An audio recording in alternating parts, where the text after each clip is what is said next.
வணக்கம். செல்வகுமாரின் அதிகாலை வானிலை ஆய்வறிக்கை. அதிகாரப்பூர்வ வானிலை அறிக்கைக்கு இந்திய வானிலை ஆராய்ச்சித்துறை அறிக்கையை பார்க்கவும்.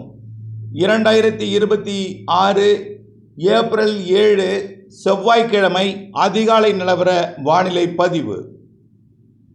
நேற்றைக்கு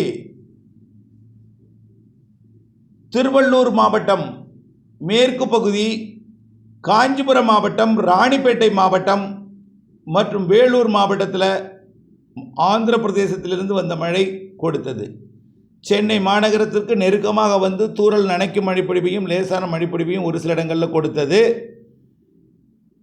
அதற்கு பிறகு நள்ளிரவிலே திருவண்ணாமலை மாவட்டம், திருப்பத்தூர், வேலூர் மாவட்டத்தின் தெற்கு பகுதியில் உருவாகி திருவண்ணாமலை மாவட்டம் மற்றும் கள்ளக்குறிச்சி, விழுப்புரம் மாவட்டத்தின் வடக்கு பகுதியில் மழைப்பொழிவை கொடுத்து அப்படியே செயலிழந்தது. ஆனால் திருக்கோவிலூர், சேத்துப்பட்டு, திருவண்ணாமலை, ஆரணி போன்ற பகுதிகளுக்கெல்லாம் செங்கத்திலிருந்து நல்ல மழைப்பொழிவு கொடுத்துருக்கோம்.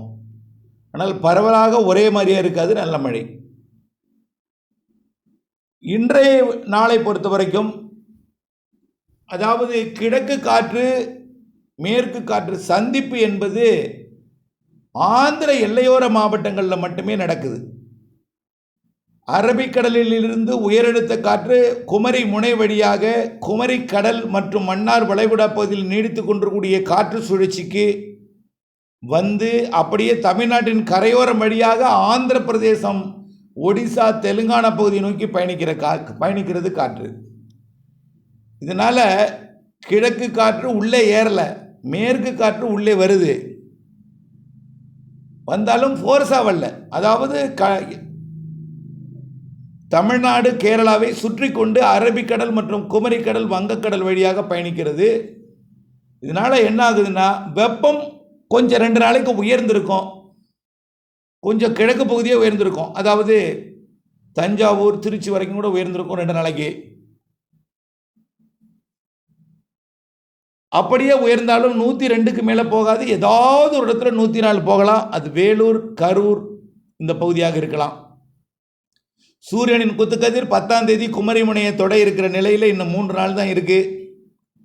ஆனால் 10ஆம் தேதி குமரிமுனையை தொட்டு 11, 12, 13, 15ஆம் தேதி மத்திய மாவட்டத்துக்கு வந்து 27ஆம் தேதி, 17ஆம் தேதி டெல்டா மத்திய மாவட்டங்கள், கோயம்புத்தூருக்கெல்லாம் வந்து அப்புறம் 27ஆம் தேதி தமிழ்நாட்டை விட்டு திருவள்ளூரை விட்டு விலகி போகணும்னு ஏற்கனவே நாம் அறிவித்திருந்தாலும் இந்த நாட்களில் பெரிதாக வெயில் இருக்காது.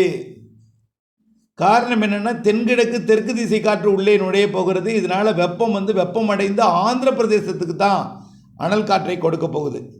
வேலூர் போன்ற பகுதிகளுக்கு அப்பால் வெப்பம் இருக்கும்.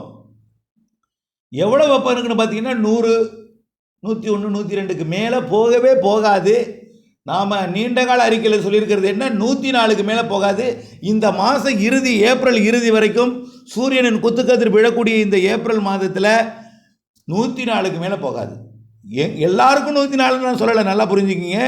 இந்த அதிகபட்சமாக ஓரிரு இடங்களில் பதிவாகுது இல்லை, அந்த வெப்பமே 104க்கு மேலே போகாது. 104 இன்னைக்கு நாளைக்கு தான் கொஞ்சம் கூடுதலாக இருக்குது. தேர்தல் நேரத்தில் மழை வருது, பெரிய மழை இல்லை. தேர்தல் வாக்குப்பதிவெல்லாம் பாதிக்கிற அளவெல்லாம் மழை கிடையாது. மிரட்டும் வானிலை, தூறல் வானிலை, மேகமூட்ட வானிலை, நனைக்கும் மழை வானிலை, ஆங்காங்கே இடிமழை லேசாக கொடுக்கலாம். தென் மாவட்டங்களுக்கு கொஞ்சம் கூடுதல் வாய்ப்பு தெரியுது. சரி, அதை போய் சொல்கிறீங்க, இப்போ என்னாச்சு சார், இந்த மழை இன்னைக்கு பெய்யுமா சார்? அதாவது நேற்று எப்படி திருவண்ணாமலையில் பெய்ததோ, திருவள்ளூர் மற்றும் ராணிப்பேட்டை மாவட்டத்தில் பெய்து அப்படியே காஞ்சிபுரத்துக்குள் வந்ததோ, இதே போல் ஆந்திர எல்லையோர, கர்நாடக எல்லையோர மாவட்டங்களுக்கு மட்டும் வாய்ப்புண்டு. மேற்கு தொடர்ச்சி மலை மாவட்டங்கள், தென் மாவட்டங்களுக்கும் வாய்ப்புண்டு. ஆனால் பரவலாக பெரிய இடத்துல பெய்யாது. எப்படின்னா, நேற்றைக்கு முன்தினம் உப்பார் அணைக்கட்டு பகுதியில் பெய்தது, கொஞ்சம் அப்படியே குண்டடத்துக்கிட்ட பெய்யுது, குண்டடம். இதே போல் ஒரு சில இடங்களில் தான் பெய்யும், பரவலாக பெருசாக அடைத்து கொண்டு எல்லோருக்கும் பெய்யாது. இன்றைக்கு எங்கே பெய்யும் அப்படிங்கிறத பார்ப்போம். அதாவது இன்றைக்கு 7ஆம் தேதி செவ்வாய்க்கிழமை டெல்டாவிற்கே வாய்ப்புண்டு. தெற்கு டெல்டாவிற்கு கூடுதல் வாய்ப்பு இருக்குது மாலை இரவில். அப்புறம் தெற்கு டெல்டா, அப்புறம் அப்படியே புதுக்கோட்டை கடலோரம், ராமநாதபுர கடலோரம், சிவகங்கை மாவட்டம், புதுக்கோட்டை மாவட்டத்தோட கொஞ்சம் உள்ளே ராமநாதபுரம், அப்புறம் அப்படியே பார்த்தீங்கன்னா தூத்துக்குடி, திருநெல்வேலி மாவட்டத்தில் ஓரிரு இடங்கள் நான் மாவட்டத்தை அறிவிக்கிறேன்னா எல்லோருக்கும் பெய்யும் என்று நினைத்து விடாதீர். மாவட்டத்தில் எத்தனையோ கிராமங்கள் இருக்கும், அத்தனை கிராமத்திலையும் பெய்யாது, ஏதாவது ஒரு சில கிராமங்களில் பெய்யும், அவ்வளவுதான். குறைவான பரப்பில் தான் மழை இருக்கும் அப்படின்னு நான் சொல்கிறேன். காரணம் என்னென்னா, மேற்கு கிழக்கு திசை காற்று சந்திப்பு என்பது பெரிய அளவிலே நடைபெறவில்லை. வெப்பத்தால் காற்று லேசாகி குவிப்பதற்கு பதிலாக கடலுக்குள்ளே இறங்கி ஆந்திர பகுதியை நோக்கி போகுது, ஆந்திர கடலோரத்தை நோக்கி போகுது. ஆக குவிதல் என்பது இல்லாமல், தேக்குதல் தடுத்தல் என்பது இல்லாமல், வெப்பத்தால் லேசாகி மேலெடுக்கலை, அப்படியே ஆந்திர பிரதேச கடலோரத்தை நோக்கி போகுது, ஒடிசா நோக்கி போகுது. அதனால் வெப்பத்தால் லேசாக்கி மேலெழுந்த காற்றை தடுப்பதற்கு, தேக்குவதற்கு கிழக்கு காற்று ரொம்ப தாமதமாக தொடங்கி கொஞ்சமாக கொடுக்கும் உள்ள ஆந்திர எல்லையோரத்தில், அப்படி தான் சொல்லலாம். ஆக இன்றைக்கு தென் மாவட்டங்கள் ஒரு சில இடங்கள், தென் கடலோரம் ஓரிரு இடங்கள், டெல்டாவில் ஒரு இடங்கள், அப்புறம் ஆந்திர எல்லையோர மாவட்டங்கள்லையும் ஓரிரு இடங்கள் வாய்ப்புண்டு. மேற்கு தொடர்ச்சி மலை மாவட்டங்களில் ரொம்ப குறைவான பரப்பில் மழை இருக்கும். பார்த்தீங்களா, இப்போ நான் என்ன சொல்கிறேன்னா, மழை உங்களுக்கு பெய்யும்னு நீங்கள் நினைச்சிடக்கூடாது. அதே நேரத்தில் பெய்யாமல் பெய்யாது. உளுந்து அறுவடை, எள் அறுவடை, பல்வேறு அறுவடை பணிகளை மூடி பாதுகாத்திட வேண்டும். எங்கே வேணாலும் பெய்யலாம், ரொம்ப குறைவான பரப்பில் இருக்கும். மழையை எதிர்நோக்கி எந்த பணியும் செய்ய வேண்டாம், அது எந்த இடத்துல வேணாலும் பெய்யலாம். ஆகவே இதுவரைக்கும் மழை எதிர்நோக்கி ஏதாவது உரரை போட்டிருந்தீங்கன்னா பருத்திக்கோ, இன்றைக்கு எதிர்பாருங்க, இல்லையா பெய்யலையா இன்றைக்கி நைட்டுக்குள்ளே, இல்லைன்னா தண்ணீர் பாய்ச்சிடணும், புரியுதுங்களா நாளைக்கு. ஆனால் மழை 8ஆம் தேதி வரை இருக்குது, நாள் நெருக்கிட்டு, இன்றைக்கி 7, நாளைக்கு 8, இன்றைக்கும் நாளைக்கும் தான் கிழக்கு கடலோரம் டெல்டாவிற்கு. அதுக்கப்புறம் மேற்கு மாவட்டங்களுக்கு 12ஆம் தேதி வரை இருக்கும். மேற்கு தொடர்ச்சி மலை மாவட்டங்கள், தென் மாவட்டங்களுக்கு இப்போ தென் மாவட்ட மேற்கு தொடர்ச்சி மலை, மேற்கு தொடர்ச்சி மலை பகுதிகளுக்கு, கொடைக்கானல் 12ஆம் தேதி வரை இருக்குது. 13க்கு மேலே 18ஆம் தேதி வரைக்கும் கேரளா கர்நாடகாவிற்கு, கேரள கடலோரம் கர்நாடக கடலோரத்துக்கு தொடர்ந்து இருந்துகிட்டே இருக்கும். ஆக தமிழ்நாட்டை பொறுத்த வரைக்கும் இன்றைக்கு நாளைக்கு எதிர்பாருங்கள். அப்புறம் மேற்கு தொடர்ச்சி மலையில் 12ஆம் தேதி வரை எதிர்பாருங்கள். அப்புறம் கர்நாடக எல்லையோரம் 10ஆம் தேதி வரை எதிர்பாருங்கள். ஆக இன்றைக்கு நாளைக்கு கடலோரம், நாளை 10ஆம் தேதி வரை கர்நாடக எல்லையோரம், ஆந்திர எல்லையோரமும் 8ஆம் தேதி வரை தான். கர்நாடக எல்லையோரம் 10ஆம் தேதி வரை, கேரள எல்லையோரம் 12ஆம் தேதி வரை.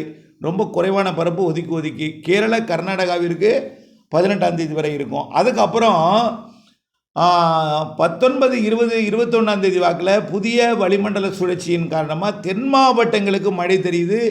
21, 22, 23 தேதிகளில் அது மேற்கு தொடர்ச்சி மலையோட வடக்கு பகுதிக்கும் நீலகிரிக்கும் அதே போல் தேனிக்கும் கொடுக்கலாம். தென் மாவட்டங்கள் மேற்கு தொடர்ச்சி மலை உறுதியாக தெரியுது, தென் மாவட்டங்களின் உள்பகுதி தெரியுது. இதில் காற்று சுழற்சி ஒன்று புதிதாக ஒரு சிஸ்டம் வரக்கூடிய 22ஆம் தேதி 23ஆம் தேதிக்கு அப்புறம் சுமத்ரா தீவரிகை உருவாகி இருக்குது. இது எங்கே நகரும் என்பதெல்லாம் நம்ம மாத இறுதியில் நாம் எங்கே அந்த சிஸ்டம் போகுங்கிறதெல்லாம் ஆய்வில் இருக்குதுன்னு சொல்லியிருக்கிறேன்.